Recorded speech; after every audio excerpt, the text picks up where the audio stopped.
Forum Komunikasi Pimpinan Kecamatan Jampang Kulon menggelar silaturahmi halal bihalal di Aula Kantor Kecamatan Jampang Kulon, Kabupaten Sukabumi pada Rabu 16 April 2025.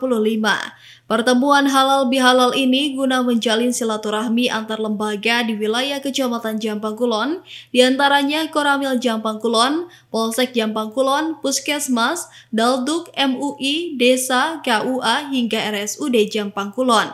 Acara yang mengusung tema membangun semangat kebersamaan menuju Kecamatan Jampang Kulon lebih baik ini menjadi bukti nyata kekompakan dan komitmen bersama Forkopimcam Jampang Kulon dalam membangun wilayah yang harmonis, aman, dan sejahtera. Dalam sambutannya, Camat Jampang Kulon Dading menyampaikan apresiasi dan ucapan terima kasih atas kerjasamanya Forkopimcam, instansi kecamatan, kepala desa, dan panitia pelaksana kegiatan halal bihalal dalam semangat membangun mental kebersamaan sebagai modal menuju Jampang Kulon lebih baik. Halal bihalal ini dilaksanakan ini dalam rangka silaturahmi bersama dengan para tokoh, alim ulama, masyarakat Kecamatan Jampang Kulon.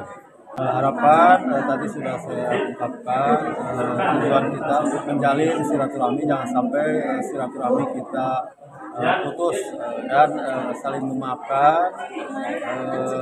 Untuk kemarin kita sudah melaksanakan puasa dan hari ini kita bersalam-salaman, saling memaafkan.